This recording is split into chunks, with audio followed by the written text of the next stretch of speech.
सर्वानिक स्वाध्याय लीलायां श्रीमत्स्मृतभक्ति कायोत्सर्गं करोम्यहम्।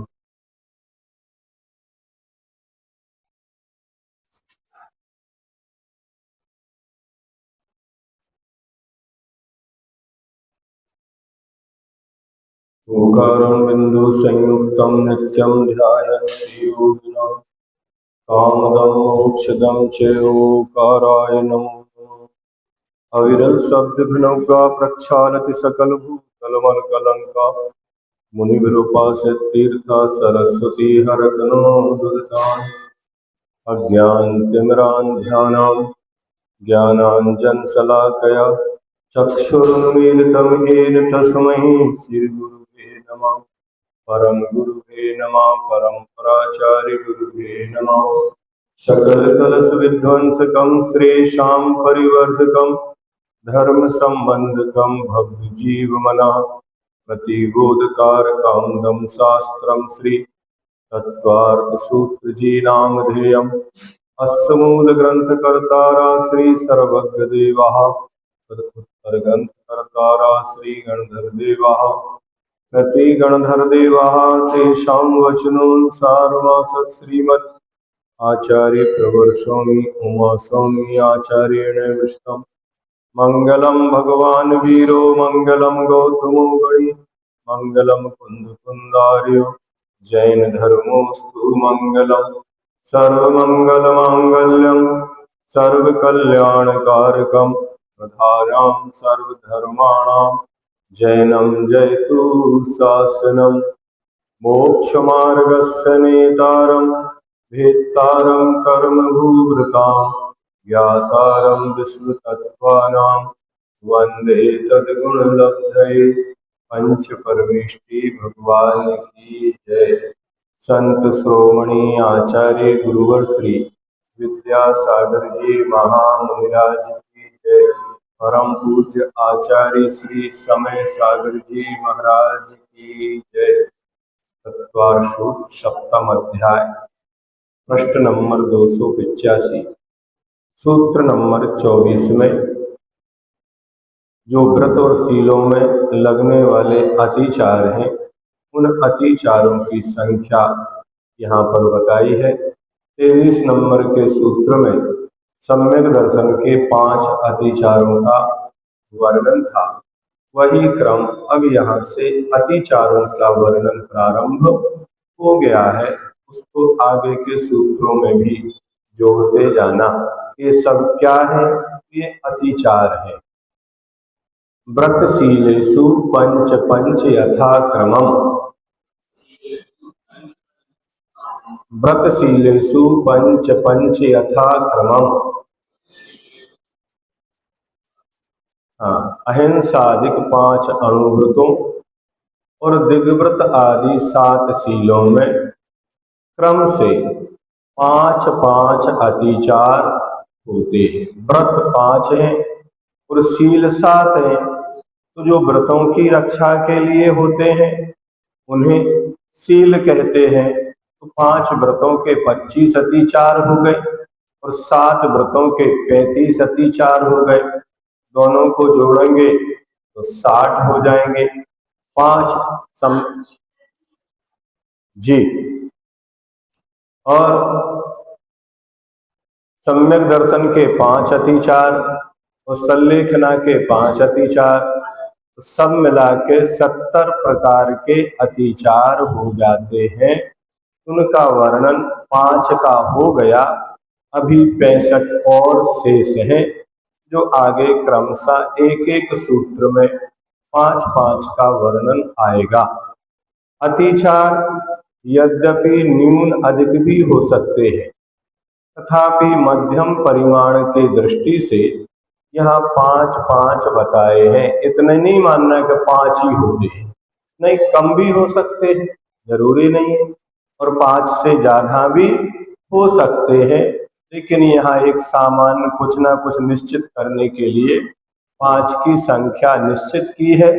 अब उनमें ही सबको गर्भित कर लेना चाहिए।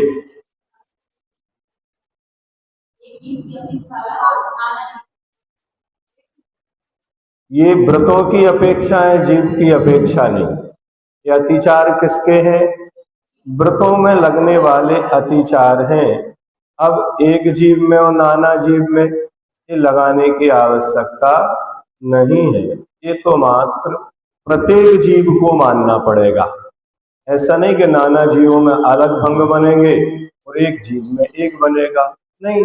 एक जीव के लिए भी 12 व्रत हैं और नाना जीव मिला के 2 जीवों के कोई 24 व्रत थोड़ी होंगे, वो भी प्रत्येक के 12 ही व्रत रहेंगे। ऐसे उनमें, हाँ, ऐसे ही उनमें लगाना। तो अहिंसाणु व्रत के 5 अतिचार: वंद वदच्छेदाति भारारोपणान्नपान निरोधः।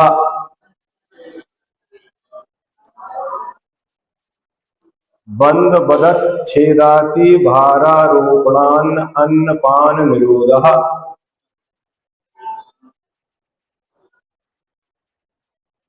हाँ, वंध, बध, छेद, अति भारारोपण और अन्नपान निरोध, ये 5 अहिंसाणु व्रत के अतिचार हैं। बंध किसे कहते हैं?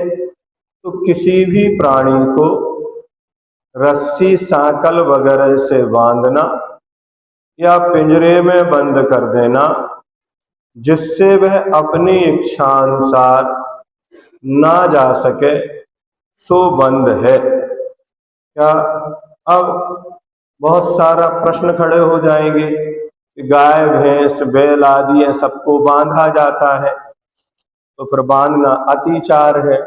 इसीलिए कहा था कि अतिचार तो व्रतों में लगेंगे।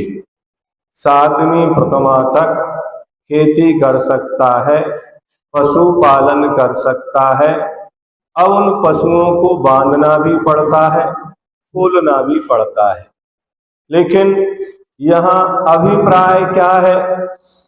वह हिंसा तो नहीं है, पूरी तरह उनके प्राणों का घात तो नहीं है, लेकिन फिर भी उन्हें कष्ट तो होता है। कोई भी जीव बंधन में रहना नहीं चाहता। आप उसकी इच्छा के बिना बंध तो अलग है, अगर किसी से कहो तुम्हें यहीं बैठना है और वो कहीं ना जा पाए, तो भी वो आपके द्वारा बंधन में बांधा गया। देखो, हमसे बिना पूछे यहाँ से हिलना भी नहीं। अब क्या, हाँ, कह दिया तो क्या हो गया? वो आपके अधीन हो गया, पराधीन है। ऐसे ही मनुष्यों को, पशुओं को, पक्षियों को अगर किसी प्रकार ऐसे बंधन में डाला जाता है तो वह उसके व्रतों का अतिचार है। कल भी कहा था, वस्त्र पहनेंगे तो धूल लगेगी, घर के दरवाजे खिड़की खोलेंगे तो अंदर धूल आएगी। क्या करें? प्रतिदिन उठो, झाड़ू लो, कपड़ा ले और सफाई करो, ये आपका कर्तव्य है। ऐसा नहीं है कि हम घर तो बना लें, किवाड़ खोले रहे और कभी सफाई ना करना पड़े, ऐसा घर बनवा दो। तो आज तक ऐसा घर बना ही नहीं है। प्रतिदिन ही उस घर की सफाई की जाती है। कभी कभी अगर प्रतिदिन नहीं होती तो रविवार के रविवार 7 दिन में की जाती है, फिर नहीं होती तो 15 दिन में। मतलब सफाई तो रोज करते हैं, फिर भी कहीं ना कहीं किसी कोने में कोई डस्ट, कचड़ा, धूल रहता है, तो फिर 7वें दिन क्या करते हैं? थोड़ा और अच्छी सफाई कर लेते हैं। 15 दिन में और अच्छी करते हैं। फिर कोई पर्व आता है, त्योहार आता है तो विशेष रूप से करते हैं। लेकिन दीपावली के दिन तो सारा सामान ही घर से बाहर आ जाता है और सफाई होती है। तो इन व्रतियों की भी ऐसी ही सफाई चलती रहती है। दिन भर में जो अतिचार लगते हैं वो शाम को प्रतिक्रमण करता है, दैवसिक प्रतिक्रमण। रात भर में जो दोष लगेंगे तो वो रात्रिकालीन प्रतिक्रमण प्रातः काल करेगा। फिर अब इसमें भी कुछ ना कुछ कमी रह गई तो पाक्षिक प्रतिक्रमण 15 दिन में चतुर्दशी के दिन करेगा। फिर उसमें कुछ और रह गया तो चातुर्मासिक प्रतिक्रमण आता है, हर अष्टांग का पर्व की चतुर्दशी के दिन करता है।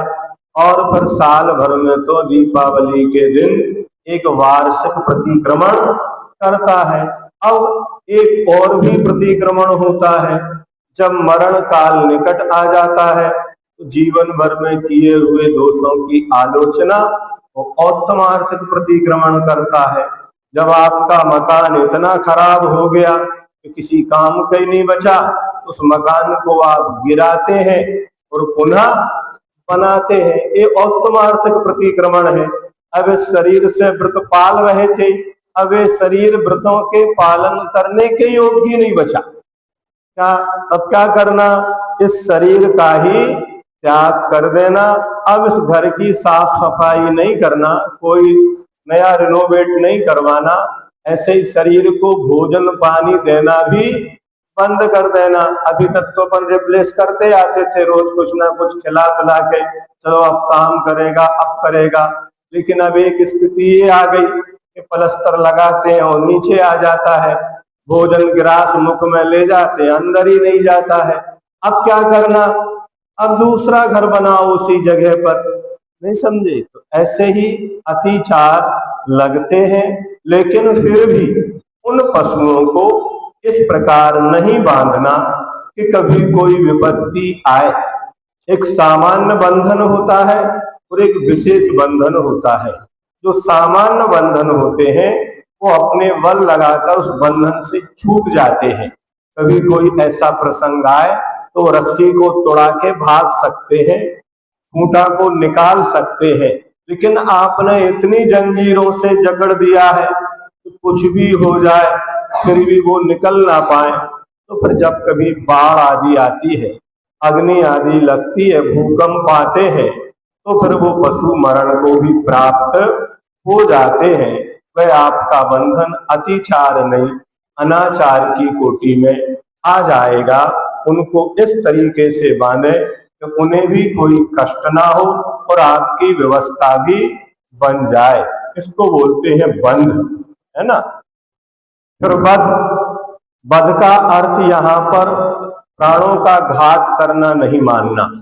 वध माने है लाठी डंडे और कोड़े वगैरह से पीटना, वध है। वध से तात्पर्य प्राण रहित करने से नहीं है, वह तो क्या हो जाएगा? अनाचार हो जाएगा। लेकिन उस पशु को उससे काम लेने के लिए भयभीत किया जाता है। तो चाबुक होता है, अंकुश होता है, लाठी होती है, आदि आदि उनको चलाने के वे साधन हैं, वे वध की कोटि में आते हैं। इसलिए वृत्तियों को इनको पालने में करने में बहुत कठिनाई आती है। असंयमी व्यक्ति करता है तो उसे तो कोई अंतर नहीं पड़ता, लेकिन दूसरा फायदा ये होता है अगर वृत्ति पालता है तो वो उनको पालता भी और कष्ट भी नहीं पहुंचाता। क्या करता? वो उनके जीवन को अपने जीवों के समान समझता है, वो उन्हें अपने परिवार के ही एक अंग समझता है। इसी तरीके से वो पालन पोषण करता है। और वो पशु भी पंचेंद्रिय संगी होते हैं, मालिक के अभिप्राय और भाषा को समझने लगते हैं। फिर बिना बांधे भी और बिना मारे भी उनसे जो काम लेना है वो एक मित्रवत कार्य करते चले जाते हैं। ये भी एक अंतर होता है। असंयमी तो नियम से उनकी मारपीट ही करेगा, लेकिन संयमी होगा। जैसे आप किसी घर में नौकर को भी रखते हैं तो पहले ही कहते हैं भाई तुम अपने आप को यहाँ नौकर नहीं समझना, आज से तुम हमारे परिवार के सदस्य हो और ये घर अपना ही घर समझ के काम करना। जब इतना विश्वास हम उस पर करते हैं तो क्रिया की प्रतिक्रिया होती है। विश्वास से विश्वास पैदा होता है और संदेह से संदेह पैदा होता है। तो वे त्रियंच भी इतने आज्ञाकारी स्वामी भक्त समर्पित बन जाते हैं, जितने स्वामी भक्त तो मनुष्य भी कभी कभी देखने को नहीं मिलते हैं। चाहे वो गाय हो, घोड़ा हो, हाथी हो, बैल हो, इनकी भी बहुत सारी कथाएं आती हैं उनके समर्पण की कि वो वहीं खड़े रहते हैं। आज भी कई दृश्य देखने को मिलते हैं। मालिक का मरण होता है तो वो गाय भी शमशान घाट तक उसकी सब यात्रा में जा रही है, वो भी अन्न पान का त्याग करके आंसू बहाते हुए देखे जाते हैं, उन्हें मात्र त्रियंच ना माने, उन्हें प्राणी मात्र माने, उन पर भी करुणा और दया होगी, तो आप इस प्रकार के उसके डंडी लाठे आदि का प्रयोग उनके ऊपर नहीं करेंगे। छेद, पूंछ, नाक, कान आदि अवयवों को छेदना, ये क्या होता है? कई बार कानों को छेद देते हैं, है ना, कोई पूंछ काट देते हैं, प्राय कर देखने में मिलता है कुत्ते की पूंछ काट दी जाती है। बहुत सारे पालतू कुत्ते ऐसे मिलेंगे कि उनकी पूंछ नहीं है, नहीं समझे ना। अब ये तो अपने को पता नहीं, अपने को ये पता है वो हिंसा है और गलत है, नहीं करना चाहिए, आगम ये कहता है, नहीं समझे ना। उसकी पूंछ काट देते हैं कई बार लोग। उसी प्रकार नाक छेद दी जाती है, आभूषण पहनने के लिए भी नाक छेदते हैं, बच्चे बच्चियों की कान में छेद करते हैं। बैलों को भी नाक में, ऊंट की भी नाक में नकेल लगाई जाती है ना। तो ऐसे बहुत सारे होते हैं, घोड़े आदि के पैरों में नाल ठोकी जाती है, ये सब छेद है। अभिप्राय वहां दूसरा होता है, अगर नाल नहीं लगाएंगे तो पैर घिसेगा, इसलिए नाल लगाई गई है। अगर नाक नहीं, नकेल नहीं डालेंगे तो मालिक कोई मार सकता है, उसको बस में करने के लिए किसी को नकेल लगाते, किसी को लगाम लगाते, किसी को अंकुश लगाते, ये साधन है, लेकिन फिर भी उनके स्वरूप को जान लो। इतने ज्यादा कस के नहीं बांधना मारना कि उससे उस प्राणी को अत्यंत कष्ट हो, ऐसा करना पड़ता है। विवेक का काम हो। दूसरी चीज प्रमत्त योगा, उस शब्द को याद रखो कि आप किसी कसायवश तो नहीं कर रहे हैं, आपका अभिप्राय खोटा तो नहीं है, ये भी आपको वहां विचार करना पड़ेगा। और ये होता है, बिना उसके पशुओं का पालन नहीं होता। ये सत्कर्म आज के नहीं, भगवान आदिनाथ ने वहां से बताए। आज भी कई गौशालाएं ऐसी हैं, इन गौशालाओं में पशुओं को बांधा नहीं जाता। बड़ी बड़ी गौशालाएं हैं जहां हजारों गाय रहती हैं, लेकिन उनके चारों ओर बैरिकेड बाड़ लगा देते हैं, लेकिन उन गायों को रस्सियों से नहीं बांधा जाता, डंडों से कुछ नहीं मारा जाता, उसके नाक कान भी छेदन नहीं किए जाते। गुजरात आदि में बड़ी बड़ी गौशालाएं हैं। जैसे संस्कार हम उन पशुओं को देते हैं, वो वैसा ही व्यवहार आपके साथ करना प्रारंभ कर देते हैं। इसलिए कम से कम आपको आरंभ करना पड़े, कम से कम किसी को पीड़ा हो, उस प्रकार हमें कार्य करना। एक तरफ अगर हमें छोटी छोटी चीजों को अगर अवॉइड कर देंगे, इनकी आज तक व्याख्या नहीं होने से लोगों ने पशुओं को पालना बंद कर दिया। उसका दुष्परिणाम ये हुआ कि पशु भूचड़ खाने में जाकर कट गए। यहाँ तो मात्र एक नाक ही छेदी जा रही थी या रस्सी से बांधा जा रहा था, वहां उनका गला ही कट गया। लोगों ने उनको पालना ही छोड़ दिया, क्योंकि ये हमारा काम नहीं है। हमने आगम से ऐसी व्याख्याएं कर दी कि नहीं, पशु पालना हमारा काम नहीं है, जबकि आगम में लिखा सत्कर्मों में है पशु पालन का कार्य वैश्य का होता है। किसका होता है? पशु पालन का कार्य वैश्यों का होता है।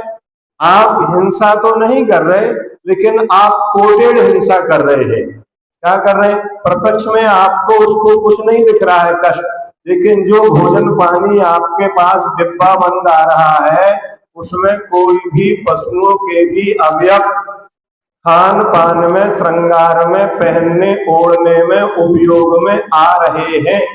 क्यों? क्योंकि हमने वो कार्य स्वयं करना बंद कर दिया और बहुराष्ट्रीय कंपनियों के पास मात्र एक पैसा कमाना उद्देश्य होता है। उनके पास दया करुणा तो होती ही नहीं है, वो देखना ही नहीं चाहते कुछ भी हो, हमें तो अर्निंग होना चाहिए मात्र। इसलिए पशुओं को अच्छे तरीके से विवेक पूर्वक पालना चाहिए, उनके जीवन की रक्षा होना चाहिए। वो प्रकृति का एक अंग है और हमारे भी एक पक्ष है। उनके बिना हमारा जीवन नहीं और हमारे बिना उनका जीवन नहीं। जब घोर भूमि की समाप्ति हुई थी, उस समय से जो कुलकर हुए, मनु हुए, उन्होंने पशुपालन की व्यवस्था बताई थी कि कैसे गायों आदि को पाला जाता है। और धवला पुस्तक में तो लिखा हुआ है, अगर कोई लक्ष्मी है, धन है, तो वह गाय है। क्या आप जिनको धन मानते, रुपया पैसा, ये धन नहीं है? क्या ये धन नहीं है? आप धनी नहीं है, निर्धन है। जिस घर में एक गाय नहीं होती, वो व्यक्ति धनी नहीं हो सकता है। क्या कहा? यह सा सौ स्त्री गो, गाय ही स्त्री है। स्त्री जो लिखते ना आप, उस स्त्री का प्रतीक कौन है? गाय है। ध्यान रखो, गाय ही हमारे पूरे मानव जाति के लिए या भारत की संपदा के लिए कोई कारण था तो कौन था? गाय। दो ही सूत्र दिए भगवान आदिनाथ जी ने, या तो ऋषि बनो या कृषि करो। आज कृषि के नाम पर, कृषि करने का अर्थ था व्यवस्थित तरीके से कम हिंसा हो और अन्न को उत्पादन करके प्राणों की रक्षा की जाए। कृषि के अभाव में भगवान महावीर स्वामी के बाद इसी मालवा में 12 वर्षीय अकाल पड़ा था। क्या पड़ा था? मतलब खेती में फसल उत्पन्न नहीं हुई थी। उस समय पूरी मानव जाति संकट में आ गई थी। यहाँ तक कि इस क्षेत्र में रहने वाले जो 24,000 मुनि महाराज थे, उन्हें उत्तर भारत को छोड़कर दक्षिण भारत में जाना पड़ा था। क्यों?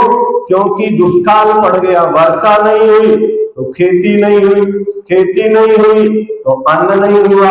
अब अन्न नहीं होगा तो भोजन नहीं मिलेगा, भोजन नहीं रहेगा तो जीवन नहीं रहेगा। अब जीवन को बचाने का जो साधन था वो समाप्त हो गया।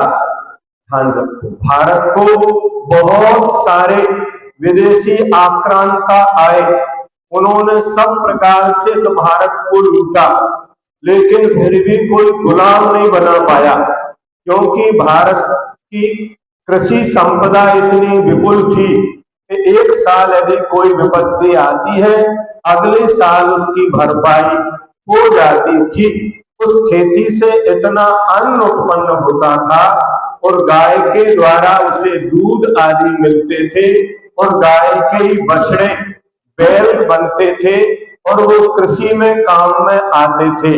अब यंत्रों के द्वारा खेती हो रही है, जिसके द्वारा महान हिंसा हो रही है। हमारा धर्म धन कमाना नहीं था, अहिंसा की रक्षा करना था। अब अहिंसा को तो हमने त्याग दिया और धन को अपने पास रख लिया। उसका दुष्परिणाम है कि अब ना कहीं गाय है, ना बैल है, ना खेती है, ना कृषक है। बना बनाया डिब्बे में भोजन आता है और उसके लिए आप ग्रहण करते हैं, वो अतिचार नहीं अनाचार की कोटि में आता है। इसलिए आज व्रती बनना और बनाना बहुत कठिन होता जा रहा है। साधन ही नहीं मिलेंगे तो साध्य की सिद्धि कैसे की जाएगी? इन अतिचारों का ऐसा डर बिठा दिया लोगों के मन में, बुरी तरह से भयभीत कर दिया। एक तरफ उन्होंने व्रती बनना बंद कर दिया कि हम व्रती नहीं बनेंगे क्योंकि व्रतों में तो अतिचार लगते हैं, और दूसरी तरफ अब हम पशु नहीं पालेंगे क्योंकि पशु पालेंगे तो हमें अतिचार लगेगा, व्रत धारण करेंगे तो अतिचार लगेगा, और पशुओं को पालेंगे तो भी अतिचार लगेगा। अब आज की एक महान विडंबना, गाय के लिए तो ना घर में जगह है, न नगर में जगह है, न सरकार के पास कोई जगह बची। लेकिन कुत्तों को पालने के लिए सरकार से भी अनुमति है, परिवार से भी अनुमति है, घर में भी अनुमति है, और आप अपने घर में अपने साथ अपने बिस्तरों में खाने में पीने में आप भोजन करते रहते हैं, और उसी थाली में से आप किसको खिलाते रहते हैं? जिन बिस्तरों में आप सोते हैं उन्हीं बिस्तरों में कौन सोता है? आप सोचिए, मुंह हिलाने से कुछ नहीं होता। आप जाके देखिए, तिलक नगर में एलक जी का आहार चल रहा था। निशंक सागर जी महाराज थे, ठीक है, और घर के मुखिया महाराज जी को आहार दे रहे थे। क्या कर रहे थे? अब उनके घर में एक पालतू डॉगी था, वो सीधा दौड़ता हुआ आया और उनकी गोदी में आके बैठ गया। कहां बैठा वो? वही आहार चल रहा है, वो महाराज जी के और उनके बीच में आके उस जो दातार के हाथ में कटोरी और उनकी गोद में आके बैठ गया। अब क्या करोगे? अंतराय करेंगे नहीं करेंगे?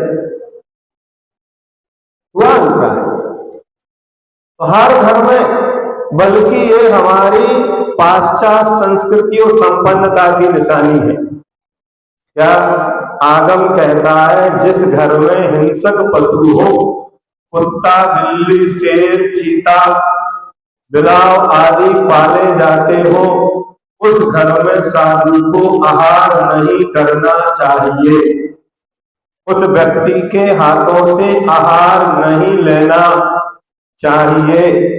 तत्वार सूत्र में तो इतना ही लिखा, बहुआरम परिग्रहत्वम नारकस्सायुषा, लेकिन श्रावकाचार्यों में लिखा है कि जो भी व्यक्ति इस प्रकार के त्रियंचों को स्वामी बनते हैं, पालते हैं, उनको भी नरकायु का ही आश्रय होता है। वे भले पूजन करें, दान दें, मंदिर बनाए, क्षेत्रों में जाए, लेकिन उनको आयु का बंध होगा तो कौन सा होगा? नरकायु का ही बंध होगा। लोग सुनते भी हैं और हम बोलते भी हैं, और उसके बाद भी जो करना है वही करते हैं। कितनी विडंबना है, गाय के बिना हमें जीवन चल जाता है। वहां नहीं कहते कि घर में गाय नहीं होगी तो हमारा काम नहीं चलेगा, लेकिन यहां घर में श्वान नहीं होगा तो हमारा जीवन नहीं चलेगा। आप सोचिए, आज तो सबसे ज्यादा समय व्यक्ति ना अपने बच्चों को देता है, ना माता पिता को देता है। किसको देता है? आप सोचो, कहां जा रहे हैं अपन? कहां एक घर में गाय नहीं होने से महाभारत हुई थी। क्या घर में गाय नहीं थी तो दूध नहीं था, दूध नहीं था तो बच्चे का पेट नहीं भरता था। उसके लिए एक महाभारत की पूरी पृष्ठभूमि तैयार हुई थी। और आज अपन इन अतिचारों को इस प्रकार की व्याख्याएं करके, अरे आज तो गाय को पालना और भी सरल है, पहले बड़ा कठिन था। ध्यान रखो, आज हमने देखा है नागपुर में एक परिवार है जिनकी 7 प्रतिमाएं हैं, उनके घर में गाय है और एसी में रहती है।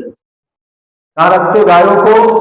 एक मक्खी बैठ तो जाए गाय के ऊपर, वो गाय गोबर करने में देर होती है, उसको उठा के यथास्थान पहुंचा दिया जाता है।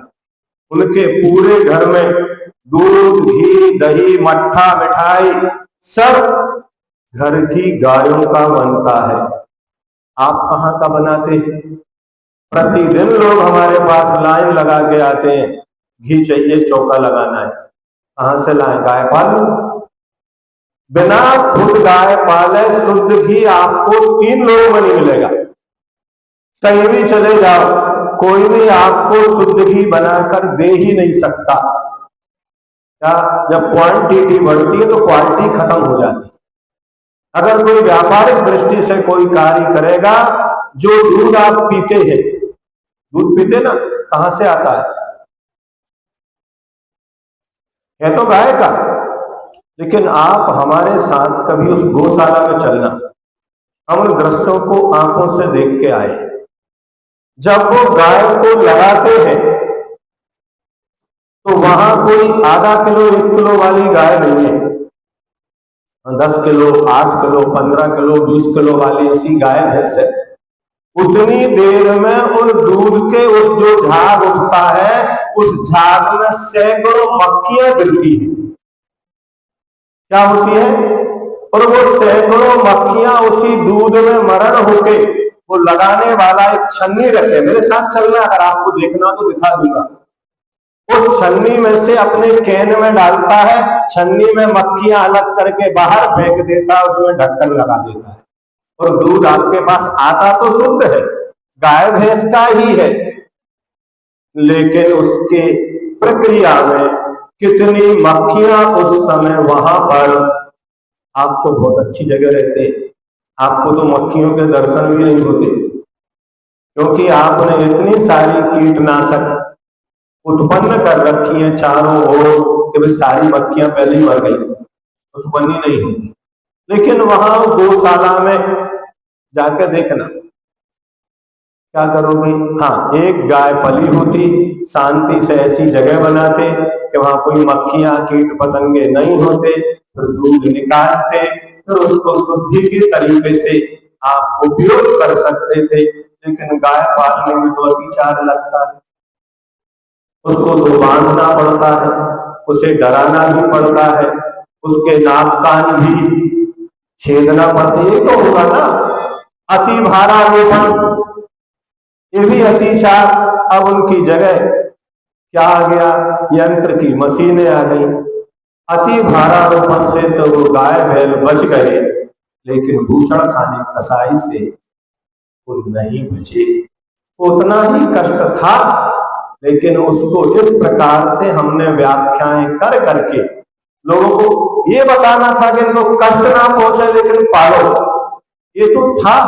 लेकिन नहीं, बीच में एक ऐसी परंपराएं विद्वानों की आई, साधुओं का कुछ अभाव हुआ, और इस तरीके से श्रावकाचारों की रचनाएं की गई कि आपको करने को भी कुछ नहीं बचा, खाने को भी कुछ नहीं बचा।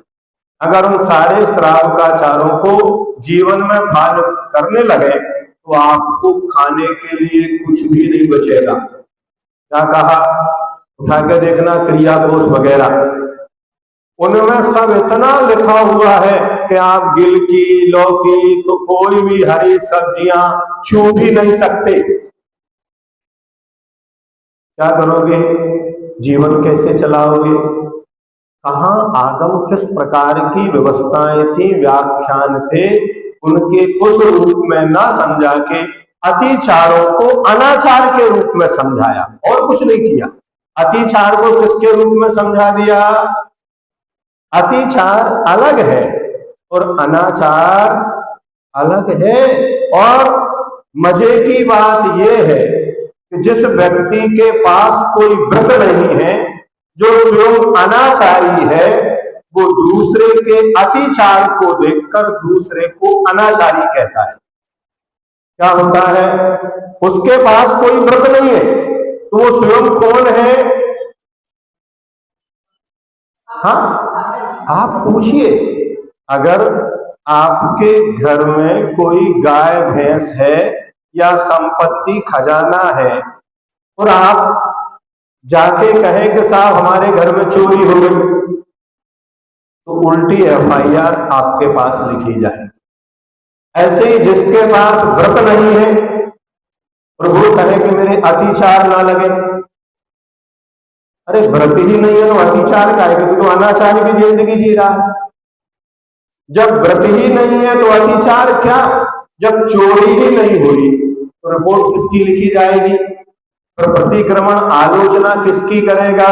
लेकिन लोग सामायिक कर रहे हैं, प्रतिक्रमण कर रहे हैं, पूजन कर रहे हैं, व्रती तो है ही नहीं, तो कल से बंद कर दें। हम बंद करने के लिए नहीं कह रहे, करिए, लेकिन व्रतों के प्रति श्रद्धा तो रखिए, व्रतियों के प्रति आस्था तो रखिए कि वे भी व्रती है, व्रतों को पाल रहे हैं। अतिचार तो व्रतों में लगते ही है।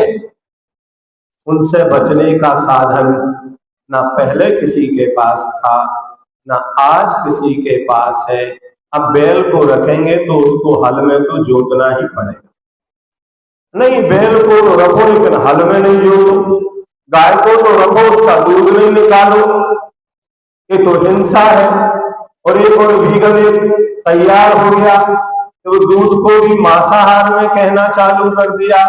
अरे ते पूरे आदिनाथ को छोड़ दे तो 23 तीर्थंकरों की पारना किसके द्वारा हुई?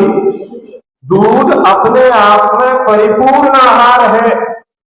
अकेला दूध मिल जाए, पानी मिल जाए, इसके अलावा कोई भी वस्तु ना हो तो पूरा जीवन चल सकता है। क्या? सर्वप्रथम जीवों का पालन, चाहे वो शाकाहारी हो या मांसाहारी, किसके ऊपर होता है? बोलो। शेर भी अपने बच्चे को क्या पिलाता है?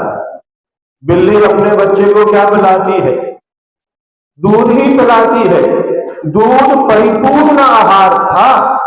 उस आहार को भी अगर हम मांसाहारी कह देंगे तो ये तो पूरी तरह ही अन्याय और बुरा। और पशुओं के साथ फिर तो कोई उन्हें पालेगा नहीं, फिर वो सड़क पर घूमेगी, एक्सीडेंट में मारी जाएंगी और हिंसक लोग उनको उठा कर ले जाएंगे, वो बूचड़ खाने में बंद कर देंगे। इनका कोई स्वामी तो है नहीं, और समस्या से छुटकारा मिल जाएगा सरकार को। तो इसलिए अतिचारों को आप अतिचार के रूप में पढ़े, अनाचार के रूप में नहीं। हाँ, अति भारारोपण का निषेध है तो उसमें जितनी शक्ति हो उससे ज्यादा भार ना ला दे, आलसी ना बनाए। कोई व्यक्ति काम ही नहीं करेगा तो क्या हो जाएगा? मनुष्य को भी आएगा इसमें, मनुष्य से भी ज्यादा भार लिया, काम लिया जाएगा तो वो भी अति भारारोपण में आएगा।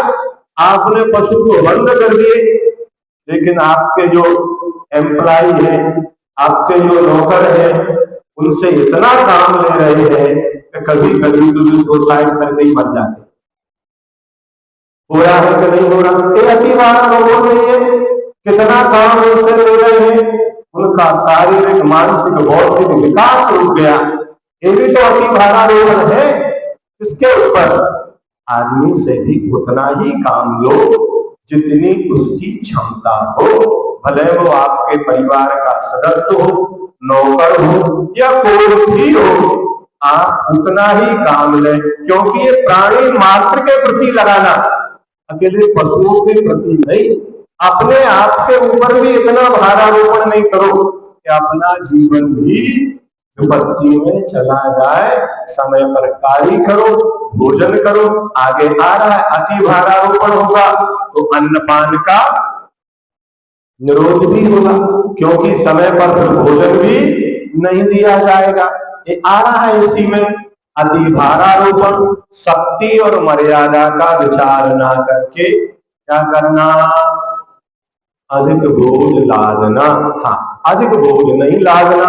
लिखा आदिनाथ भगवान की पूजन में ऊंट बलद भैंसा भयो, जब लगियो भार अपार हो, नहीं चालो जब गिर पड़ो, पापी दे सोटन की मार हो, मारी दीन तनी सुन। वो अति थी, और ये सबके पीछे लोभ कसाय काम करती है। अति भारारोपण क्यों करता है? लोभ कसाय के लिए, अधिक धन कमाने के लिए, पैसा बचाने के लिए। तो उस कसाय को पहले ही कह दिया प्रमत्त योगात्, उस कसाय को पहले कम करो तो फिर आप अति भारारोपण किसी के ऊपर नहीं करोगे, आकुलता नहीं करो।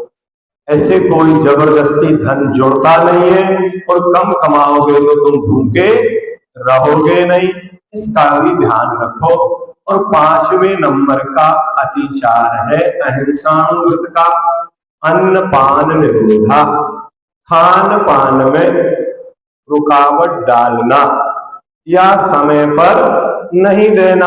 अपने को तो भूख लगती है तो अपने को तो समय ज्ञात है, अब उनको कब देना? जब आपको समय मिले तब दे देना। नहीं, समय पर उनको भोजन पानी भी देना चाहिए, क्योंकि अन्न भी एक प्राण है। उस प्राण को यदि रोका जाता है तो उनके लिए कष्ट होता है। तो खान पान में रुकावट डालना या समय पर नहीं देना, ये अहिंसानुव्रति श्रावक को इन दोषों से सदा क्या करना? अब इसका अर्थ ही नहीं कि हमने कह दिया ये तो अतिचार है, अनाचार नहीं है, तो कल से आप निशंक होकर उनको कष्ट पहुंचाना चालू कर दें। नहीं, विवेक रखना, बुद्धि रखना, करुणा रखना उनके प्रति, और उन अतिचारों से बच सके ये भावना करना कि मुझे किसी से कुछ मांगना या सहायता लेना ना पड़े, इन पशुओं को भी मुझे कष्ट ना देना पड़े, ये भावना निरंतर रखो। तो जरूरी थोड़ी हजारों गाय रहती है, सब गाय का थोड़ी दूध चक्रवर्ती पीता है, लेकिन फिर भी गुरुजी कहते 360 गौशालाएं होती थी। किसकी? 360 गाय नहीं,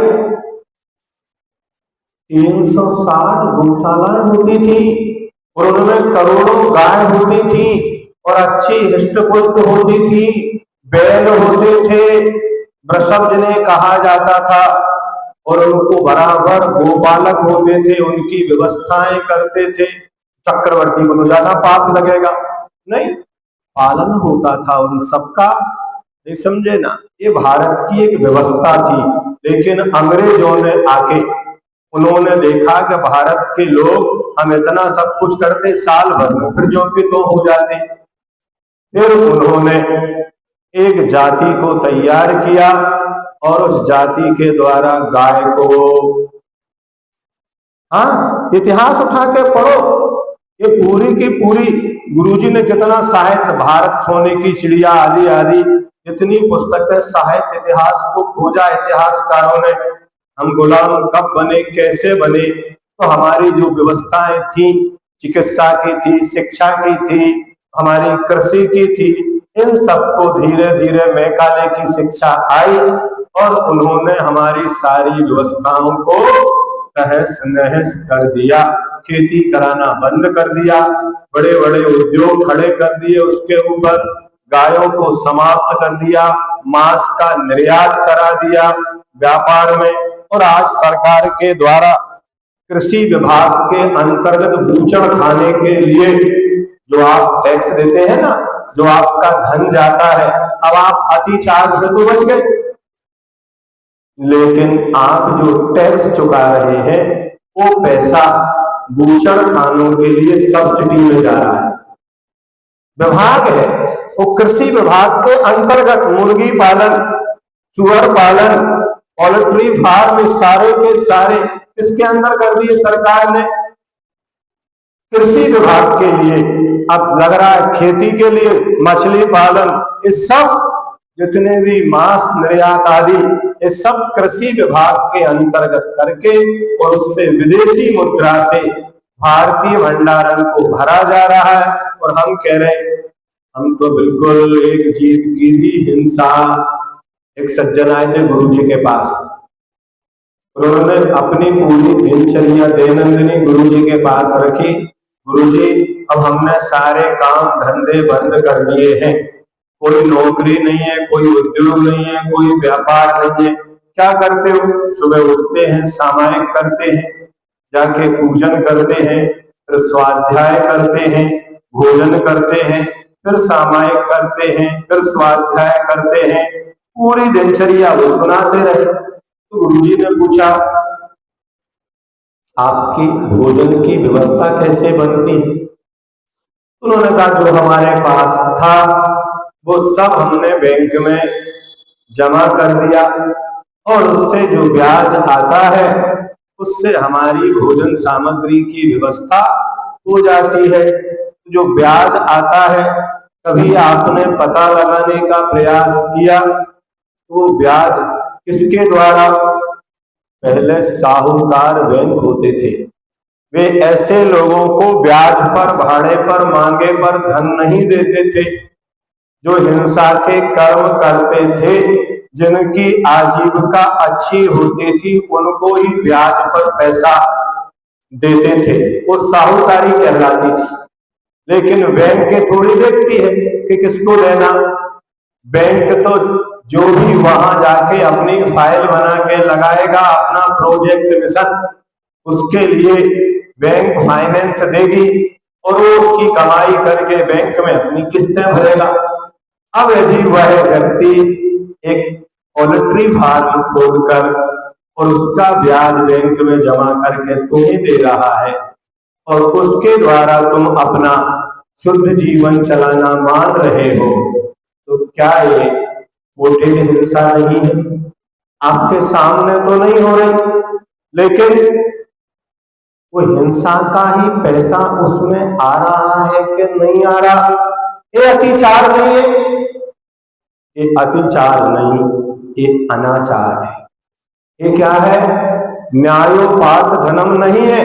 अब आप इससे बच नहीं सकते, घर में रख नहीं सकते, बैंक में रखना ही पड़ेगा, लेकिन आपको ज्ञान तो हो ये अतिचार है, ये अनाचार है, ये हमारे लिए दोषपूर्ण है।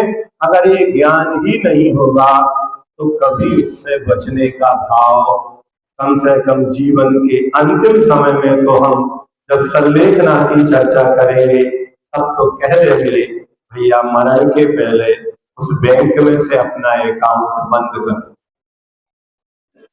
बहुत अंतर है। आपने मरण के पहले वहां से संबंध विच्छेद करके मरे और आपका खाता मरण के बाद परिवार ने बंद कराया। इन दोनों में अंतर होगा कि नहीं होगा?